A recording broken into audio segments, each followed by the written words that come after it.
एक बुजुर्ग महिला थी। उसने अपना जीवन सरलता और नेकनियति से जिया था। अब उसका समय आ गया था। उसकी आत्मा शरीर से विदा होने को तैयार थी। परिवार वाले आसपास खड़े थे। उनके चेहरे पर दुख था, लेकिन बुजुर्ग महिला शांत थी। उसे पता था कि यह जीवन का एक पड़ाव है, अंत नहीं। उसने अपनी आंखें बंद कर लीं। एक नई यात्रा शुरू होने वाली थी। आंखें बंद करते ही महिला ने एक दिव्य प्रकाश देखा। यह प्रकाश अत्यंत तेजस्वी था, लेकिन आंखों को नहीं चुभता था। इस प्रकाश में एक आकृति प्रकट हुई। यह यमराज थे, जो आत्माओं को परलोक ले जाने के लिए जाने जाते हैं। उनके चेहरे पर एक दिव्य शांति थी, जो महिला को भयमुक्त कर रही थी। यमराज ने कहा, चिंता मत करो माता, मैं तुम्हें भगवान के घर ले जाने आया हूं। यमराज महिला को एक ऐसे स्थान पर ले गए जहां आग जल रही थी। यह आग सिर्फ जल नहीं रही थी, बल्कि उसकी लपटें आसमान को छू रही थी। महिला ने अपने चारों ओर देखा और उसे महसूस हुआ कि यह कोई साधारण स्थान नहीं था। गर्मी असहनीय थी और लोग चिल्ला रहे थे।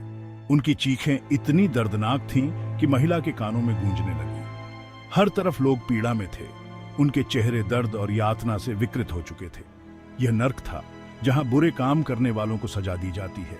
यहां की हर एक चीज यातना का प्रतीक थी। आग की लपटें, जलते हुए लोग और उनकी चीखें, सब कुछ इस बात का प्रमाण था कि यहां कोई भी दया नहीं थी। यमराज ने समझाया, ये वो लोग हैं जिन्होंने अपनी जिंदगी में सिर्फ अपने बारे में सोचा। उन्होंने अपने स्वार्थ के लिए दूसरों को दर्द दिया और अब उन्हें इसका फल भुगतना पड़ रहा है। उन्होंने दूसरों को दर्द दिया और अब उन्हें इसका फल भुगतना पड़ रहा है। यमराज की आवाज में एक गंभीरता थी जो महिला के दिल को छू गई। उसने देखा कि कैसे लोग आग में जल रहे थे और उनकी चीखें उसकी आत्मा को झकझोर रही थी। महिला ने यह दृश्य देखकर दया महसूस की। उसने सोचा कि अगर इन लोगों ने अपने जीवन में थोड़ी सी भी दया दिखाई होती तो शायद आज ये यहाँ नहीं होते। उसकी आंखों में आंसू आ गए और उसने अपने दिल में एक गहरी संवेदना महसूस की। उसने कभी नहीं सोचा था कि मरने के बाद इतनी तकलीफ झेलनी पड़ सकती है। यह दृश्य उसके लिए एक चेतावनी की तरह था। उसने अपने जीवन के हर उस पल को याद किया जब उसने किसी को चोट पहुंचाई थी। अब उसे समझ में आया कि हर एक कर्म का फल मिलता है, चाहे वह अच्छा हो या बुरा। नरक का यह दृश्य उसके लिए एक नई शुरुआत का संकेत था। एक ऐसा जीवन जहां वह दूसरों के प्रति दयालु और संवेदनशील हो सके। यमराज महिला को अब एक अलग ही जगह पर ले गए। यह स्थान पहले से बिल्कुल अलग था, जैसे किसी ने एक नई दुनिया का द्वार खोल दिया हो। यहां चारों ओर हरियाली थी और सुंदर फूल खिले हुए थे। हर फूल अपनी अलग महक और रंगत बिखेर रहा था, जैसे प्रकृति ने अपनी सारी सुंदरता यहां समेट दी हो।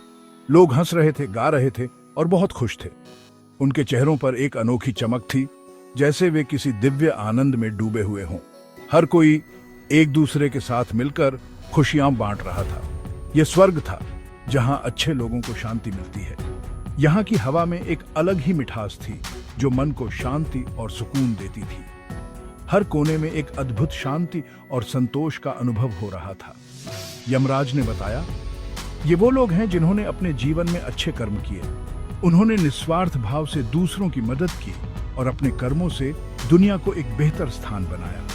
उन्होंने दूसरों की मदद की और अब उन्हें इसका फल मिल रहा है। यमराज की बातें सुनकर महिला के मन में एक नई उम्मीद जागी। उसने सोचा कि अगर हर कोई ऐसे ही अच्छे कर्म करे तो दुनिया कितनी सुंदर हो सकती है। महिला का दिल खुशी से भर गया। उसने महसूस किया कि जीवन में सही रास्ते पर चलना कितना महत्वपूर्ण है। उसकी आंखों में आंसू आ गए, लेकिन ये आंसू खुशी के थे। उसने हमेशा सही रास्ते पर चलने की कोशिश की थी और अब उसे यह देखकर संतोष हुआ कि उसकी मेहनत बेकार नहीं गई। उसने अपने जीवन में जो भी संघर्ष किए थे, वे सब अब उसे सार्थक लग रहे थे। उसने सोचा कि अगर हर कोई अपने जीवन में अच्छे कर्म करे तो यह दुनिया भी स्वर्ग बन सकती है। महिला ने आसमान की ओर देखा और एक नई प्रेरणा महसूस की। उसने ठान लिया कि वह अपने जीवन में और भी अच्छे कर्म करेगी, ताकि और लोगों को भी इस दिव्यता का अनुभव हो सके। उसने यमराज का धन्यवाद किया और अपने दिल में एक नई उम्मीद और संकल्प के साथ आगे बढ़ी। अब वह जान चुकी थी कि अच्छे कर्मों का फल अवश्य मिलता है। और यह सोचकर उसके कदम और भी मजबूत हो गए। उसने अपने जीवन को और भी बेहतर बनाने का संकल्प लिया ताकि वह और भी लोगों की मदद कर सके और इस स्वर्ग की दिव्यता को और भी लोगों तक पहुंचा सके। उसने अपने जीवन में और भी अच्छे कर्म करने का निश्चय किया। उसने सोचा कि अगर हर कोई अपने जीवन में थोड़ी सी भी अच्छाई लाए तो यह दुनिया भी स्वर्ग बन सकती है। और इसी सोच के साथ उसने अपने जीवन की नई यात्रा शुरू की, एक नई उम्मीद और संकल्प के साथ। यमराज ने महिला से कहा, तुमने नर्क और स्वर्ग दोनों देख लिए हैं। अब तुम समझ गई होगी कि हमारे कर्म कितने महत्वपूर्ण हैं। महिला ने सिर हिलाया। उसे एहसास हुआ कि जीवन में किए गए हर अच्छे और बुरे काम का नतीजा मिलता है। यह नतीजा इस जीवन में नहीं तो मृत्यु के बाद जरूर मिलता है। यह एक जरूरी सबक था जिसे वह कभी नहीं भूल सकती थी। यमराज ने आगे कहा, हर इंसान को अपने कर्म चुनने की आजादी है। वह अच्छाई का रास्ता चुन सकता है या फिर बुराई का, लेकिन उसे अपने चुनाव का नतीजा भुगतने के लिए भी तैयार रहना होगा। यह सुनकर महिला को अपनी जिंदगी के हर फैसले की याद आ गई। उसने हमेशा सही और गलत में फर्क करने की कोशिश की थी और अब उसे अपनी पसंद पर गर्व था। यमराज ने मुस्कुराते हुए कहा, स्वर्ग और नर्क कहीं दूर नहीं है माता, ये तो हमारे ही अंदर बसते हैं। हमारे कर्म ही तय करते हैं कि हम स्वर्ग का अनुभव करेंगे या नर्क का। यह सुनकर महिला को बहुत गहरी बात समझ आई। उसने महसूस किया कि सच्ची शांति और खुशी पाने के लिए हमें अपने अंदर से ही बदलना होगा। हमें नेक बनना होगा, दयालु बनना होगा और दूसरों की मदद करनी होगी। यमराज ने महिला को आशीर्वाद दिया और कहा, जाओ माता, तुम्हारे जीवन का हर पल एक अनमोल उपहार है। इसे व्यर्थ मत जाने दो। अपने जीवन के अनुभवों को दूसरों के साथ बांटो। तुम्हारी कहानियां और अनुभव आने वाली पीढ़ियों के लिए मार्गदर्शक बन सकते हैं। उन्हें बताओ कि सच्ची खुशी का रास्ता नेकी और प्रेम से होकर जाता है। जीवन में सच्ची संतुष्टि और आनंद पाने के लिए हमें अपने दिल में प्रेम और करुणा को स्थान देना चाहिए। महिला की आत्मा शांति और प्रेम से भर गई। उसने महसूस किया कि यमराज के शब्दों में गहरी सच्चाई छिपी है। उसे एहसास हुआ कि यह कहानी सिर्फ उसके लिए नहीं बल्कि पूरी मानवता के लिए है। हर व्यक्ति के जीवन में एक उद्देश्य होता है और वह उद्देश्य दूसरों के जीवन को बेहतर बनाना है। यह कहानी हमें याद दिलाती है कि हम जो बोते हैं वही काटते हैं। जैसे किसान अपने खेत में बीज बोता है और फसल की प्रतीक्षा करता है, वैसे ही हमें भी अपने कर्मों के परिणाम का सामना करना पड़ता है।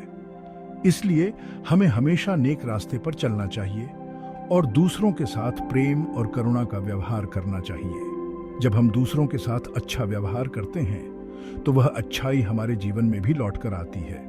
यही सच्ची खुशी का रहस्य है। सच्ची खुशी केवल भौतिक वस्तुओं में नहीं बल्कि हमारे रिश्तों और हमारे कर्मों में छिपी होती है।